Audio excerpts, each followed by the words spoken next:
Hello, everyone from wherever you are in the world right now, and thank you for joining us. I am Louise Hosking, President-elect of IOSH, and I am your host for today's session, in which we are going to explore the very real challenges in managing menopause at work. In 2019, a survey was conducted by Bupa and the Chartered Institute for Personnel and Development. This survey found that 3 in 5 menopausal women, generally aged 45 to 55, were affected negatively at work. In addition, almost 900,000 women in the UK left their jobs over an undefined time because of menopausal symptoms. This represents a huge number of women leaving their jobs at the peak of their professional experience. The knock-on effects are reduced gender diversity, particularly at executive levels, as well as the continuation of the gender pay gap. We're becoming increasingly aware of the damaging consequences resulting from the symptoms of menopause. Today, we want to explore the impact of menopause on well-being, safety, and health at work. What role can an OSH professional play to support women experiencing menopause? How can we educate and, more importantly, help employers and employees to support their colleagues who have menopausal symptoms? So today I am joined by 4 panel members who will spend the next hour looking at how menopause is and should be dealt with. So let's meet our panel.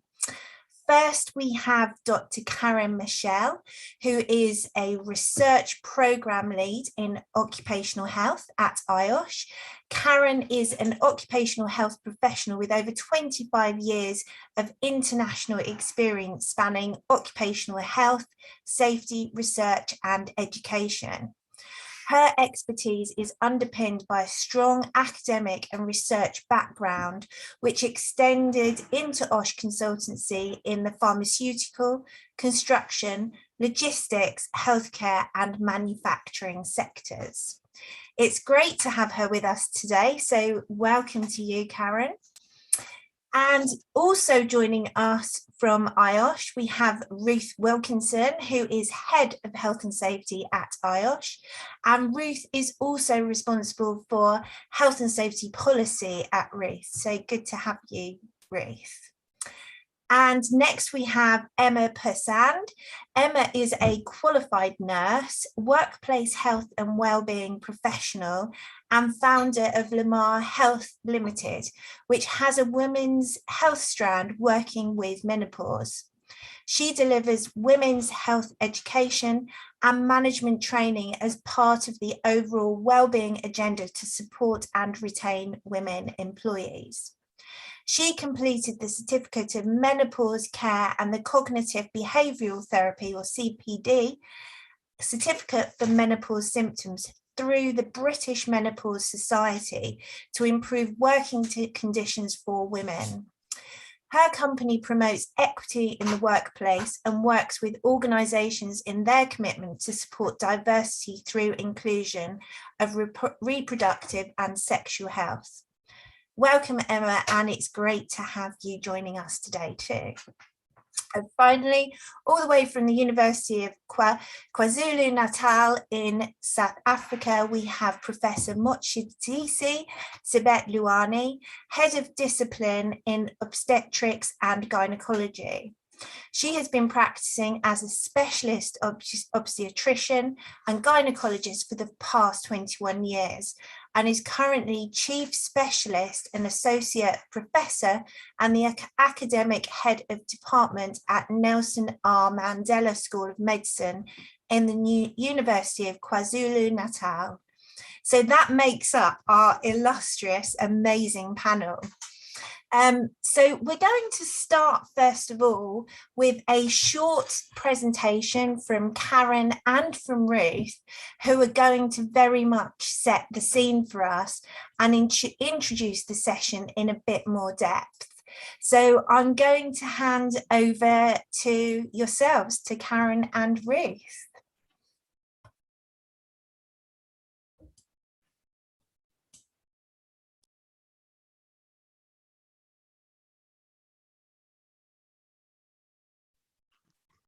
There we go. Can you see my slide presentation?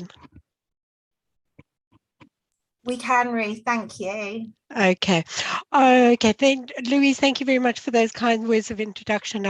I'm going to start off with just a very brief introduction to the topic today, and hopefully that most of your questions will be answered later through the discussion. I want to start off by saying, well, basically what is menopause? And I think the important thing to remember is this is a normal physiological transition for women, and it's usually defined as the end of female reproductive function. The normal ages are between the ages of 44 and 55 years, with an average age of around 51. However, as many as 1 in 100 women may go through what is called early onset menopause, which can be induced chemically, pharmacologically, or even through surgery. So for these women, they're going to experience the process a lot earlier in their life. And for women who go through what may be termed the normal physiological process, they are going to have a period called the perimenopause or the menopause transition, which could last anything from 2 to 10 years. Now, when you ask people about the symptoms of menopause, the first thing that comes to mind is the hot flushes. But it's interesting to know that up to 34 symptoms have been associated with menopause, and each woman is going to experience these differently. I think what is important to remember in terms of symptoms is that 88% of women are going to experience symptoms. Of those women, 25% of them are going to have such severe symptoms it's going to affect their work life and possibly their home life as well. And we also know that women who are symptomatic are then 8 times more likely to report issues with low workability compared to those who are not symptomatic. I think it's important just to highlight what the most common physical symptoms are. And as I said, probably the most obvious is the hot flushes. However, night sweats, sleep disturbances, joint pain, osteoporosis, and cardiovascular disorders are also very common symptoms of menopause. And then we have the psychological symptoms, which are just as diverse: mood disorders, depression, difficulties concentrating, memory lapses, fatigue, irritability, and anxiety. And again, as I said, women may experience a number of the physical and the psychological symptoms and will experience them in different ways as well. So what is the relevance globally of menopause? And here we know that there are approximately 657 million women globally between the ages of 45 and 59.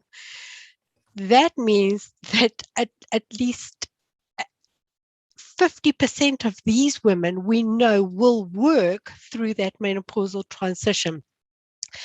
And one thing is very clear, that those numbers are not going down. As society demands that people work for longer and retirement ages are increasing, more and more women are going to be working through their menopausal transition.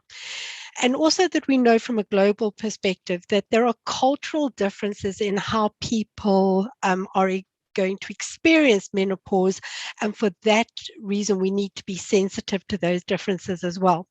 But I think one of the most tragic consequences is the fact that many women are going to leave the workplace because of the experiences that they are having with trying to work in what we call maladaptive workplaces.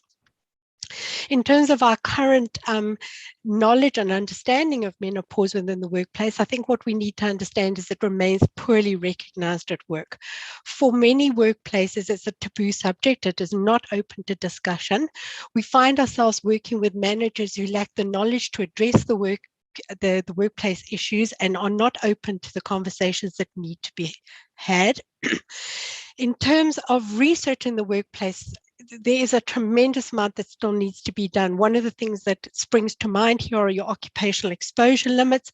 These have all been established for males. So in no context have women actually been considered. So we really don't know what is going on in terms of those kind of exposures in the workplace.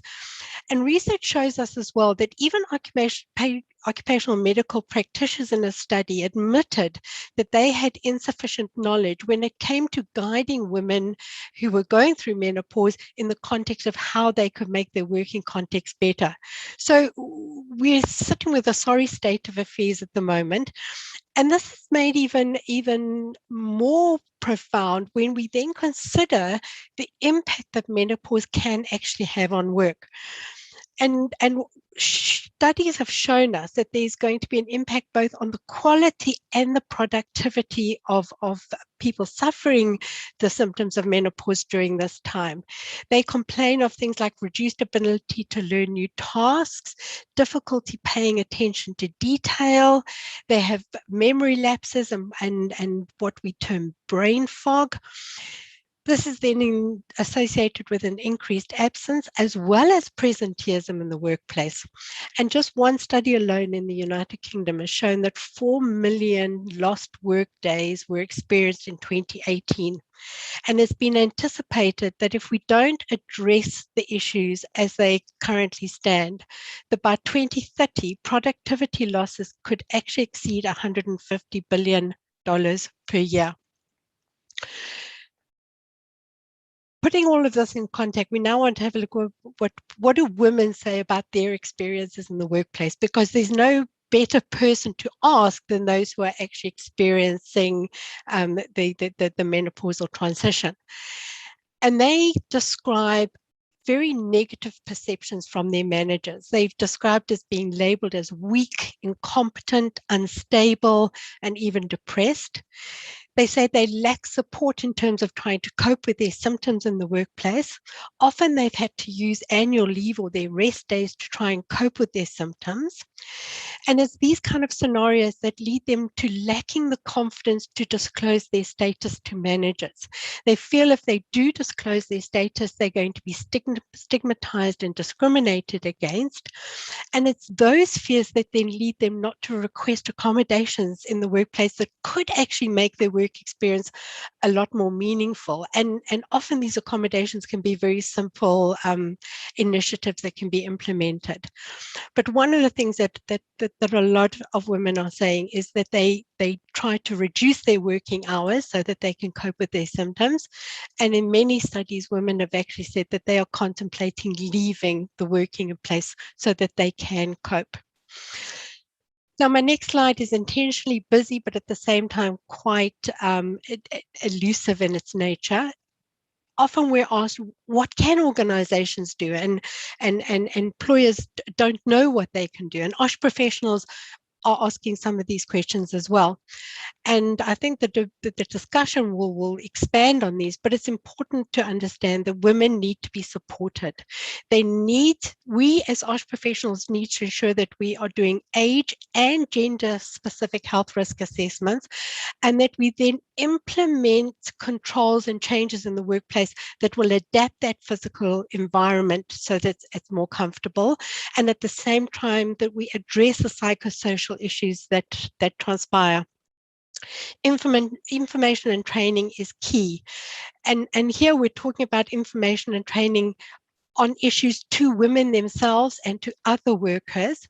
We are looking at training key staff such as line managers and human resources personnel to make sure they are better informed and can manage the situations. We're looking at developing specific policies, procedures, and programs that address the issues that are going to raise their heads in the workplace.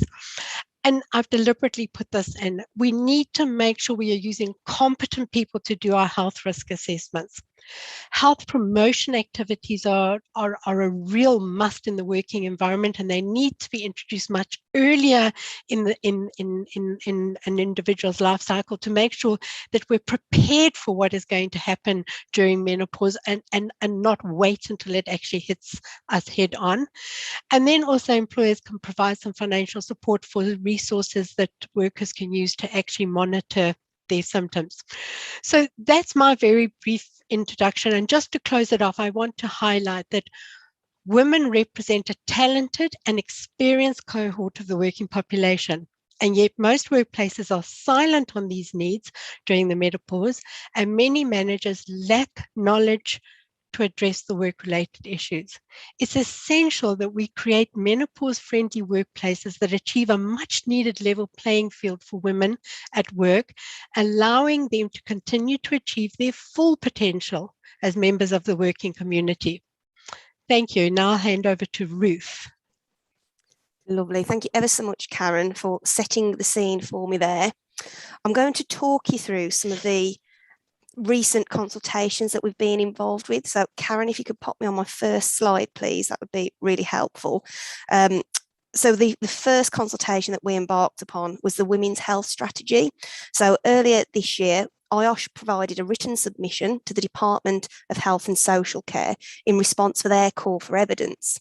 So this was in respect of women's health, the Women's Health Strategy across the whole life cycle of women and their health. So obviously IOSH, we mainly provided comments on the section around maximising women's health in the workplace and COVID-19 impacts. So on the specific topic of women's health, IOSH advocates for increasing the visibility of women's occupational health, work-related health and well-being, including improvements in sex, gender differences and gender-based data associated with working conditions and health. So hopefully you can see the synergies around what Karen's just mentioned to us, that, you know, in some areas like occupational exposure limits, it's been focused on men rather than women. So that's a bit about the gender-based data that we're on about there. IOSH also promotes a prevention first approach to risk in the workplace. And obviously it's about protecting workers. So as part of this, it's imperative that we recognise diversity, including gender differences at the workplace. We also need to identify issues and problems in the occupational health and well-being of women, and which does remain a challenge. So we need to have effective management and prioritisation through government, public policy efforts, and within our workplaces as well. And we are recognising that gender issues have typically been neglected in the planning and implementation of both health promotion initiatives and in disease prevention strategies. So we are really championing women's health in the workplace, and I do encourage colleagues to take a look at our website where we've got consultations. There's a whole list of bullet points on the summary of that consultation piece, and also our research that's within there. So please do go and take a look at that. It's also on our references when it comes up shortly. The other consultation that we've been involved with, so if you could just move me on, please, Karen, thank you, is through the UK Parliament Women and Equalities Committee, when they held an inquiry on menopause and the workplace.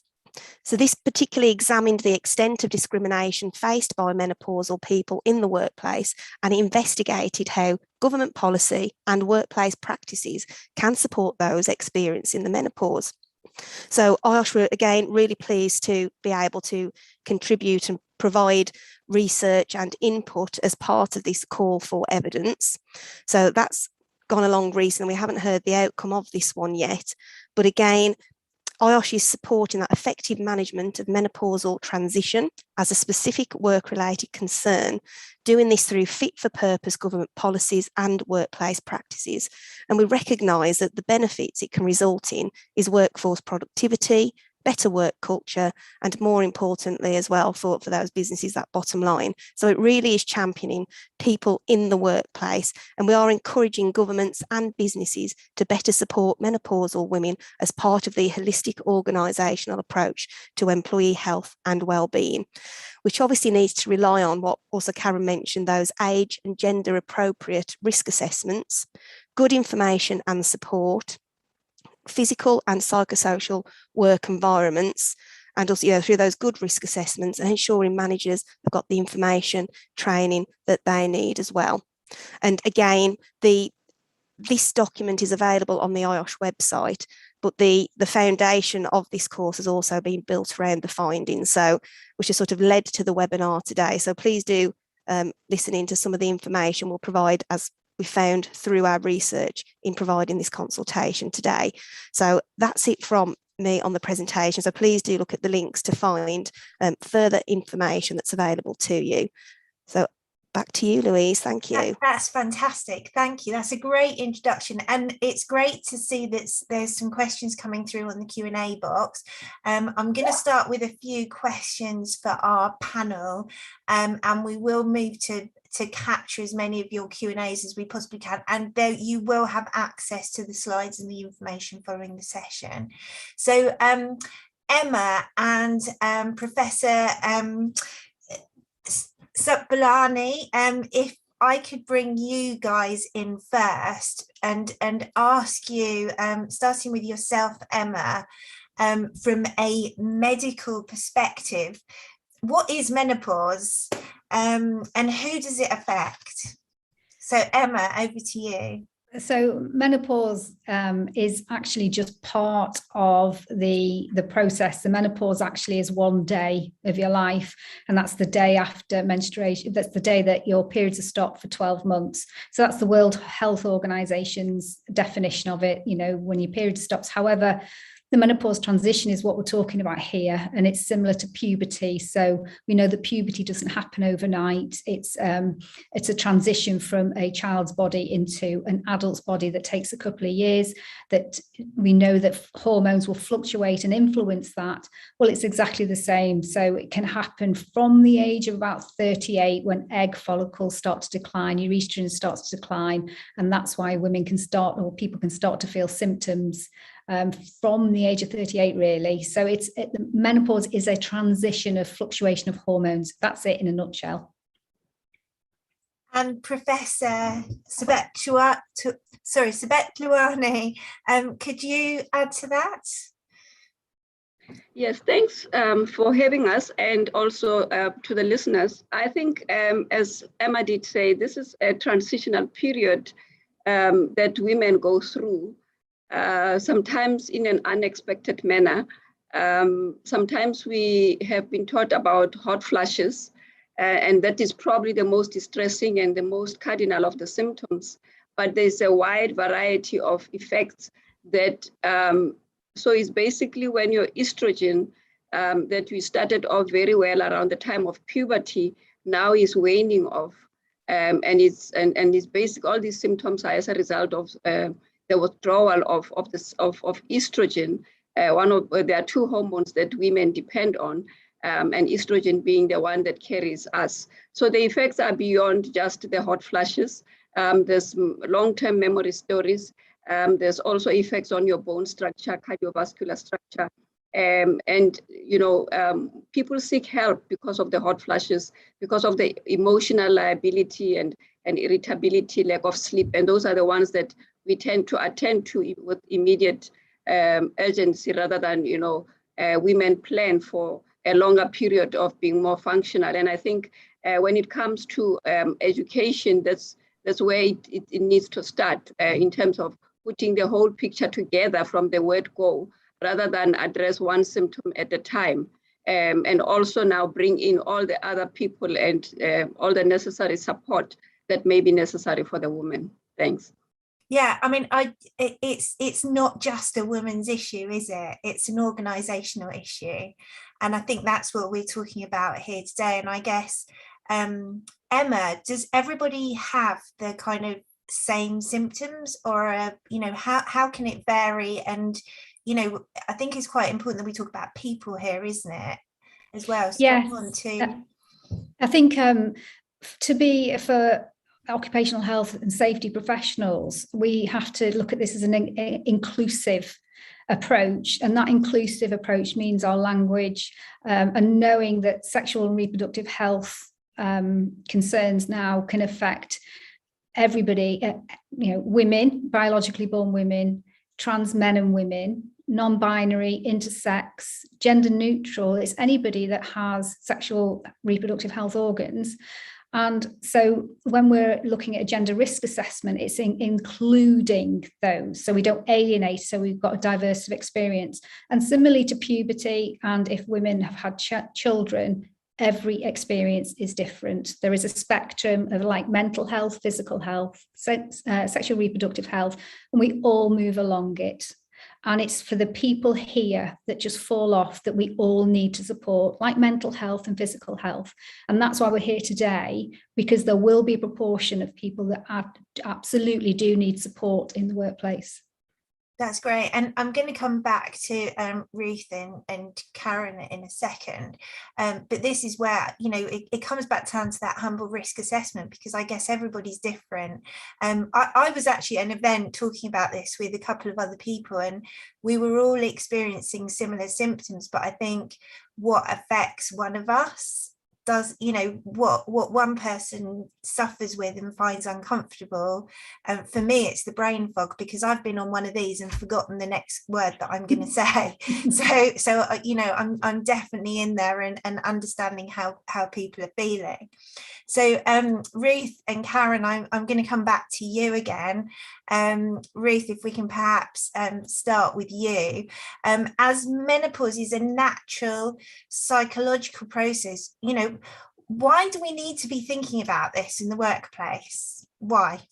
Yeah, and you're right, Louise. I think firstly, we need to start with, it is about people, isn't it? Our workplaces, we're here to protect, support, look after those individuals in the workplace. We've already mentioned it's that organisational issue.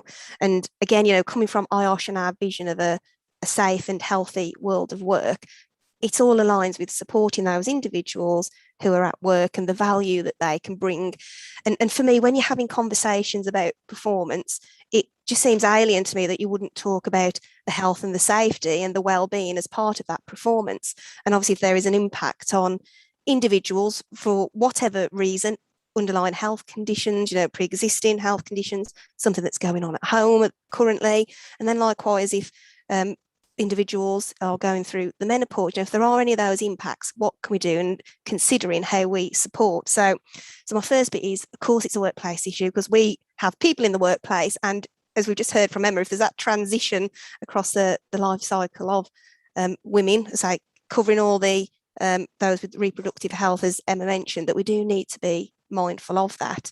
So there's a variety of those physical and psychological symptoms that Karen shared with us on the presentation. So we not going through them all, but from the hot flushes, sleep disorders, to the mood disorders, which is obviously going to have an impact on productivity and the quality of work, and also how they engage and contribute to their work activities. And because everybody is different and it depends on what job that individual's doing, that's the whole point of that risk assessment, of seeing what kind of adjustments, what kind of support do we need to align.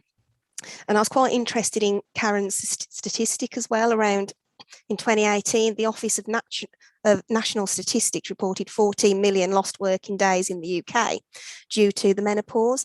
So again, when you see figures like that, it really does align back to, well, of course, again, it is that workplace consideration. So if I just hone in on some legislation quickly before passing to Karen, we know about the Equality Act, duty in there not to discriminate. And again, there might be individuals might be suffering some effects, which can be classed as an impairment. And again, then we might need to provide reasonable adjustments as part of that legal requirement there. We have the Health and Safety at Work Act to ensure the health, safety and welfare of employees, if I focus on that piece. We've got the management regulations, again, where we've got duty to do risk assessments. And so that's the key piece for me, where there could be that harm, that risk in the workplace.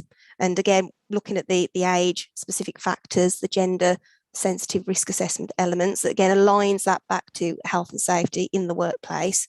And of course, we've got the welfare regulations again, as we talk about what impacts and adaptations, which we can cover later. Those workplace regulations cover things from ventilation through to temperature.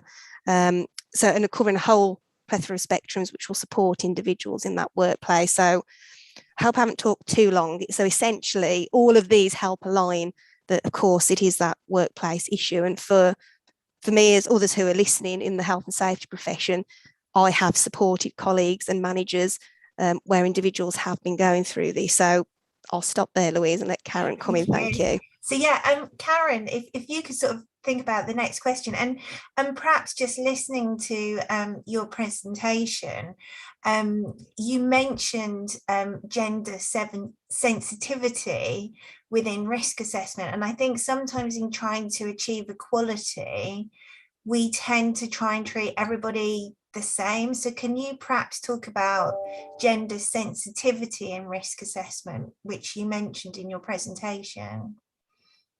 Thank you, Louise. For me, as a NOSH professional, the number of times that I look at a risk assessment and there is no consideration for health as a whole. We talk very eloquently about the physical, the chemical hazards, etc. But very seldom do we bring the health aspects into it. And one of the requirements of a good health risk assessment is the fact that some analysis has been done on the structure of the workforce. So you know what is the age spread within the workforce, and the gender spread as well, because we know that many workplaces, for example, are dominated by women just by the nature of the sector. And a great example is probably healthcare services, predominantly females. So when these risk assessments are done, consideration needs to be given. I mean, a professional may, for example, start talking about ventilation, but consideration needs to be given to some very simple ways to control ventilation that would help not only menopausal women, but there are many benefits to be had from good ventilation. For example, I mean, you can think clearer. So every worker would be thinking clearer with a well-ventilated environment. But these issues need to be brought through with the risk assessment. The gender specific, and I think it's important that we get past this trying to just present one image of a risk assessment and specifically bring through reproductive issues as a good example. I mean, often you'll see a chemical risk assessment that talks about the concerns, but where do we see the reproductive health issues being brought through? And these are pertinent both for men and women, and at various stages. And that we know, for example, many chemicals actually are responsible for early onset menopause, but never have I seen this in a risk assessment that there should be greater exposure. Things, gender sensitivity in terms of personal protective equipment. How often are women provided with personal protective equipment that was designed for males? You've got respiratory exposures, there is not a good fit. And we then create a false sense of security because people think, oh, well, we've been given the PPE, so, it must be doing its job. Meanwhile, it's not doing the job that we're looking for. So all these kind of issues should be brought through in your health risk assessment. I just wanted to add, in terms of this being a workplace issue, I think one of the things that as professionals and employers need to remember, this problem is not going away. If anything, it's going to become a bigger problem for those organizations who don't tackle it face to face and come to grips with it. So I think it's very important that organizations learn now how to manage the issues so that in the future they are actually prepared and we actually make progress and don't kind of sit on this plateau of not making any progress. Thanks, Karen. And yeah, I mean, I couldn't agree with that more. And I think, we all know that we're in the midst of a global skills crisis at the moment, and we're just losing to, those statistics are horrific, for organizations to have that turnover and to lose that talent is, organizations, it's not just the right thing to do, it's the business smart thing to do as well, I think. Professor Motsudisi, if I can come to you next. You're in South Africa at the moment, which is where we're talking to you from. Could you just talk a little bit about menopause and the cultural aspects of menopause and how that can switch, culturally in your experience and what you've seen? Yes, thanks. I think we have a mixed culture in South Africa, obviously predominantly African women. And it's one of the taboos that is hardly ever even mentioned or even highlighted or given priority in health programs. When you have many other issues, particularly when it comes to women's health, that are competing with menopause, which is the topic of today, you have a lot to deal with cancer, cervical cancer being one of the problems in the menopausal age, HIV, and obviously, so you find that this is one topic that in the African culture and within the health sector, we have not paid enough attention to.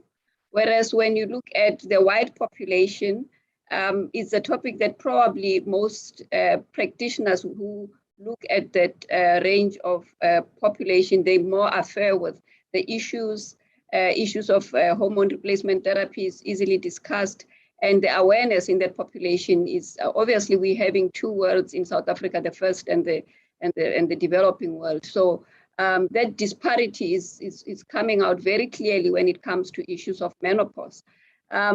When you come across a woman that comes and even presents an African woman with hot flashes, irritability, and all of that, it will be mainly the ones that are well educated and therefore in the workplace. And those are the ones that obviously are able to search the net. They are more familiar with what is happening and what are the options out there, and therefore likely to seek help and maybe even be vocal in their workspaces about what they are going through. One of the things that we have learned, and I want to bring forth, is about advocacy and speaking out of women, not even other people speaking for them, but if women, I think, can come forward with issues of menopause by themselves, I think not only in the African culture, but I think in general, women have, there was a phase where a woman's age is never mentioned or it's a taboo for a woman to disclose what age she is, you know, and as a result, we've stigmatized getting old, and we've made it as if it's end of life. And I think when women, when they approach menopausal age or they're in the menopausal age group, can begin to affirm the fact that actually they are at the ripe of their life, and whatever they are going through is a very physiological process. And in the workspace in particular, they have a lot of experience and wisdom and a lot of input they can bring. And they begin to be, you know, affirmative about the stages of life they are in and embrace what they are going through, particularly in this day and age, because there is help out there. You know, gone are the days when, you know, you have hot flashes and there's no solution for you. So there's solutions. In the same way that people take multivitamins to feel strong, we should see HRT as part of life, you know. When there is a deficiency, you supplement. So in your minerals, if they are deficient, you supplement. And I think advocacy should begin with focus groups of women. We mentioned the statistics about the proportion of women who are in the workspace and around the ages of menopause. And if you look at someone who menopauses at 55, they still have another 10 years to 65 when they retire. So those are women who, as I mentioned, full of experience, full of resources. The workspace depends entirely on them, and they could mentor younger people.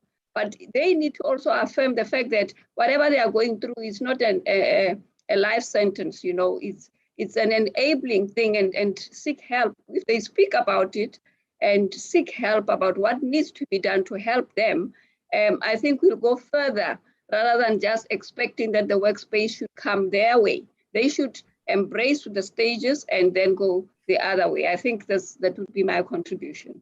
Yeah, and I think, you know, people do feel, you know, women feel these mix of emotions, and it is a bit like a puberty thing.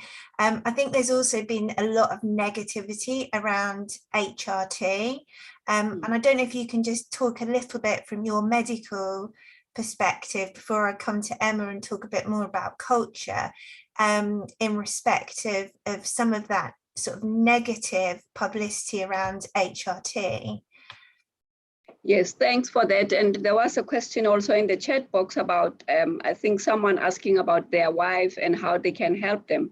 So HRT is basically, as I said, it's a supplementation, it's a hormone replacement therapy, primarily estrogen. So I mentioned earlier that the deficient hormone is the estrogen, and we have to then supplement, but often we have to combine it with progesterone, depending on whether the woman is got the uterus intact or it has been removed. Obviously, when it has been removed, then you just need to supplement the one hormone, which is the estrogen.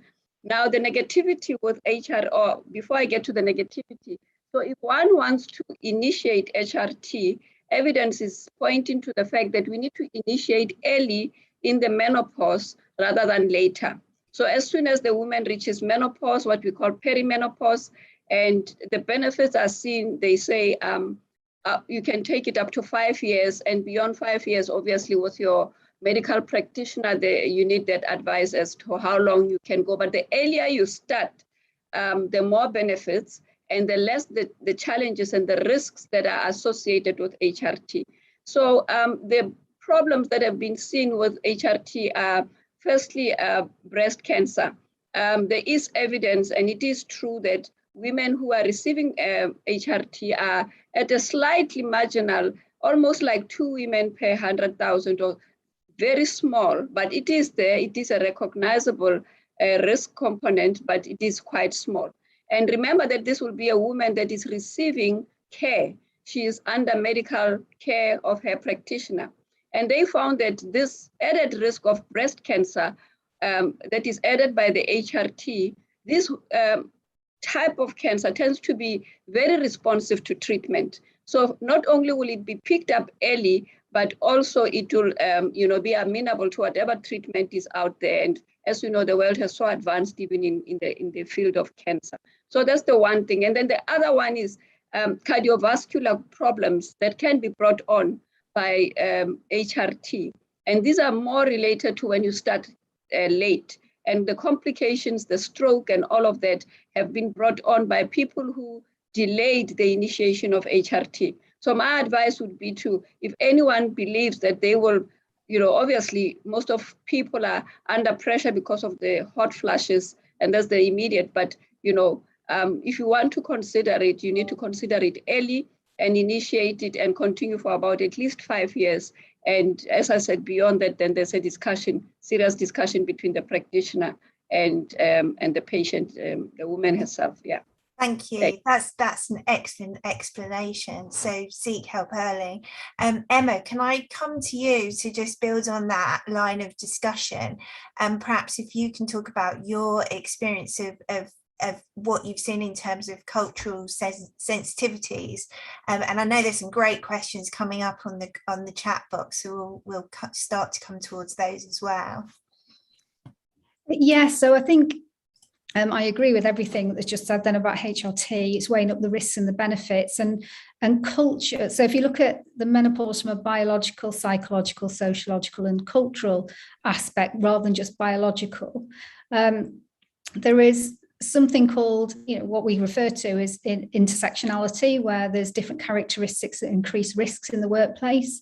And so because we know that work is good for your health, worklessness leads to, poorer health outcomes.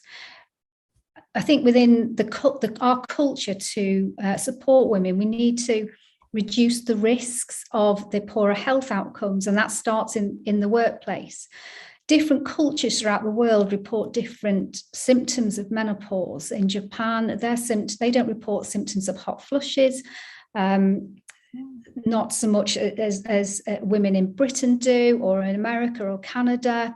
In Scandinavia, they reported a positive outcome of menopause.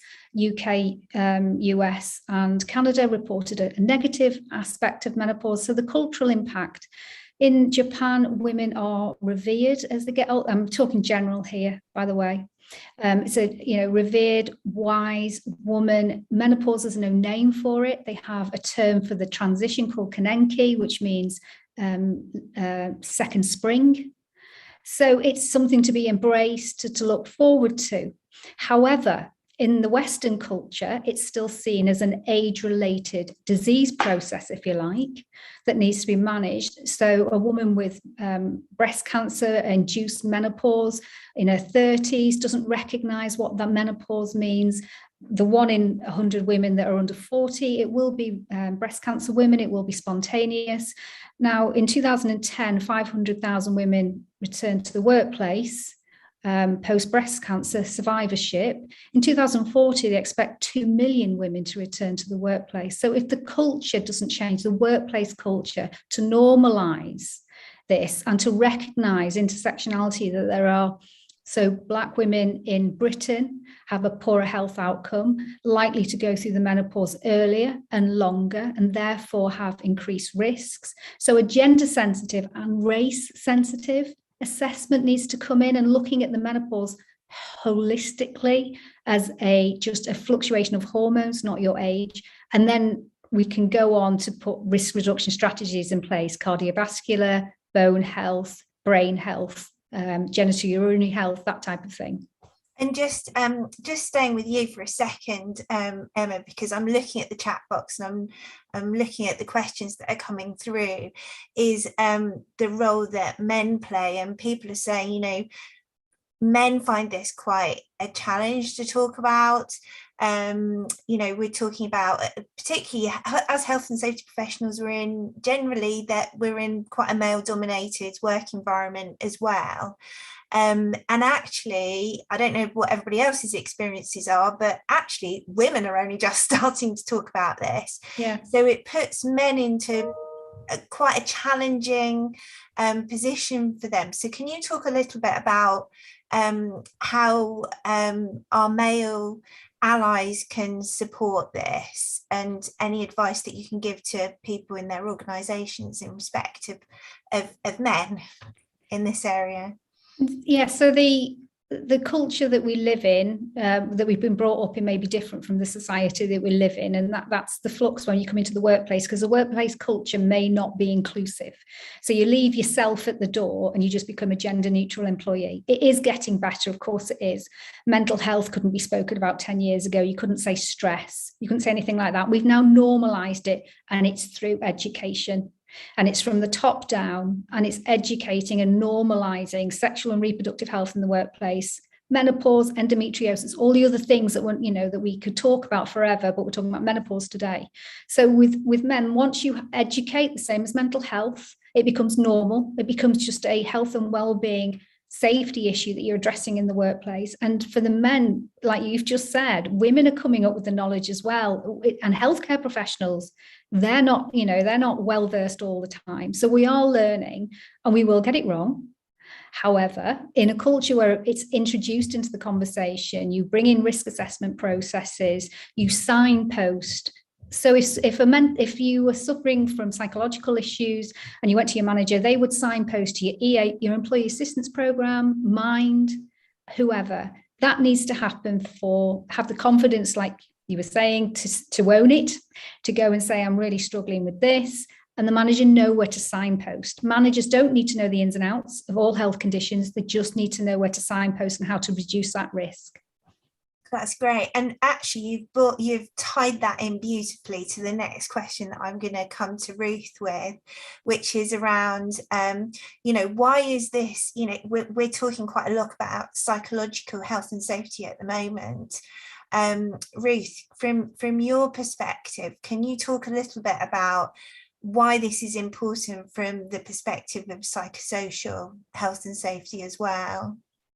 Yeah, absolutely. So when we're talking about those psychosocial hazards in the workplace, sometimes called those organisational factors, and it's interesting if you sort of cast your mind back to the start of this session, looking at Karen's presentation, when we looked at the women's experiences, and that those things around lack of support, negative perceptions, and they didn't feel confident to disclose their working hours, all of these align to those factors. And also, is there any discrimination going on in the workplace? The professor mentioned about, some of the symptoms that are happening out there. So they all have that impact, psychosocial hazards in that workplace. So we do need to be mindful of what are they first and foremost, and then obviously how you can craft in the workplace what you can do to support those individuals. So, and Karen, through her research as part of our consultation return, we did identify that the impact of those psychosocial factors are quite diverse in nature, but they can have both negative and positive influences.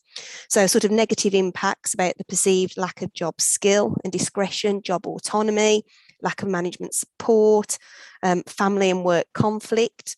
But positively, there can also be impacts on having that supportive work culture where women feel they're heard, they've got that higher supervisor support, and that sort of health-wise culture and flexible working. So the flip sides can come in. So it's important we're aware of what those positive and negative impacts can be, and we can identify those through those good risk assessment processes that we've been talking about. It's all about the humble risk assessment again, isn't it? We love it, Louise, and we do mention it, and I was going to pick up on the word that Emma used as well. It's that holistic approach to it. So we need that holistic approach to employee health and well-being, so we can use the risk assessments, look if there's any adjustments that we need to make to the physical environment and the psychosocial work environment. So this is the thing we've talked about, and again, in the sort of health and safety support world that we give to managers and employees, we can adapt things in the physical work environment through the ventilation, supply of fresh air, for the hot flushes. We can also do things around those psychosocial factors around, can we flex working time, start and finish times, being considerate of if there are impacts going on with sleep disturbance, for example. So there are psychosocial support that we can do, just like we can if there are mental health factors in the workplace as well. Involving everybody, isn't it? Yeah, have that conversation and it's just that awareness. So it's that good awareness of what are the hazards in the workplace. And we look at the physical hazards, but we need to look at the hazards more globally and holistically on individuals, and just recognizing that, I say, this is part of normal life, and people are going to be working longer. So women are going to be working through that transition period, and for periods beyond. So we need to support individuals in the workplace. They're at the peak of their powers when this is all happening. Absolutely. So Karen, I'm going to come to you because there's a question in the chat box, which see if I can find it, from Michaela right at the start of the session, which I think is an interesting area. And with your sort of research head on, she's talked about the differences in occupational exposure limits, which you mentioned in your presentation. I'm very conscious of time, it's kind of flying, but if you could just say a little bit about that would be really helpful. I'll do so. I just want to add one thing to what Ruth was saying. The one person we don't ask about what is needed in the workplace is women. Who better to speak to than the people who are experiencing this? And I've seen there have been a couple of questions about the health risk assessment and, what should it include? Well, I just want to say the following. You would never do a risk assessment on your noise if you didn't understand noise. So we go right back to, how do you do an age or a gender sensitive risk assessment if you don't understand the issues? So as professionals, we need to go and make sure we're knowledgeable about what the issues are, because knowing what the issues are will influence your risk assessment. Okay, so I just wanted to say that about the risk assessment. There isn't one answer for everybody, but I've always been a believer that if you understand the concepts, you will own the decisions that you can make thereafter. In terms of the occupational exposure limits, we basically know that globally, occupational exposure limits have been set, and what these basically interpret to, and I'm going to try and keep this very simple, is that these are values that we think if you expose a worker to this value and no more for a 40-hour week, they will not become unwell. However, occupational exposure limits were set for healthy males of 70 kilogram weight. If you look at the general population in any given gathering, you will be hard pressed to find a significant portion who are male 70 kilogram and healthy. And by healthy, we mean no underlying health conditions. So The problem is we know that women and men are different. Physiologically, we are different. I always get, we are built differently. We are not the same. I mean, there are reasons why there are books, what men are from Mars, women are from Venus. Books are written because we're different. So we need to understand, how do those exposures actually impact women? Is it that we can expose them to the same level safely, or is it that we should have lower risk levels? And when I think about just the common concepts behind exposures, we know that the smaller you are, the smaller dose of a chemical you should be exposed to. Now, generally speaking, women are smaller than men, so we shouldn't be exposed to as much chemical. Again, this is just my personal interpretation. It's one of the things that I always communicate. I try and advocate that a company implements action at the action level, and the action level is half your OEL. And by doing that, I think you get a better level of protection for all your workers. So it's not just your healthy 70-kilogram male, but those who have got hypertension, diabetes, females, your aged worker, because they again don't cope with chemical exposures as well. So that's really fantastic advice. I love that. That's a really great takeaway. Now, I'm really conscious of time because I think we could keep going all afternoon, but I'm going to come around as a final question to each of the panelists today. Is just and there's a feedback session that's just come back, so please give us your feedback. Just one positive takeaway from the session today that you can just relate to our workforce. And Emma, I'm going to come to you first of all. So on all the workplaces briefly, I visit, because we're running out of time, right? It has to be a positive thing to see this. The last third of your life without estrogen, so to speak, has to be a positive thing. It can't be seen as a negative thing. And you are coming to a time where perhaps you have more time for yourself, and you can indulge in a bit more for yourself, and that's important. The lifestyle factors are massively important when looking after your health. I know we say it all the time, but that's my feedback for this. Thank you. And Professor, what would be yours? Yes, just building on what Emma is saying, that this is we should view this as a physiological process and embrace it. And prevention is better than cure. So go out and be able to anticipate what potential problems there may be and seek help. And I'm quite glad, having been in this session, that we actually are looking into how women can actually prolong a productive and effective work life in the presence of this. So I think your committee is doing very well in taking this to the workplace. Thank you. And Reese. Obviously, building on that, I was going to say culture, but it's to embed that organisation. It is to get that right culture and have the right conversations, feel empowered to have those conversations. So, and again, inclusive culture, male, female, everybody, and having the right policies, risk assessments, training to support that culture in place. I've got to stop myself, Louise. I could keep going. I know, we all could. Karen. Simple. All workers have the right to go home in the same state of health that they came to work. And where there are OSH services on site, you could probably say that they have the right to go home in a better state of health. And I think women going through, or people going through the menopause transition have that same right and should be given the same consideration. We've got a lot of work ahead of us, but that's why we'll never be out of a job. Yeah. Well, wow, I have to say that hour has just flown by for me. I mean, just the final words from me, thank you to everybody for coming on the line today. Thank you to our amazing panelists. Do connect up with them, LinkedIn, if you want to follow the discussions. I think from my perspective, You know something, women in this age bracket are at their peak of their powers, and we can't afford to lose them in our businesses. We're going through some of the greatest challenges that the world has ever gone through at the moment, and we need that talent.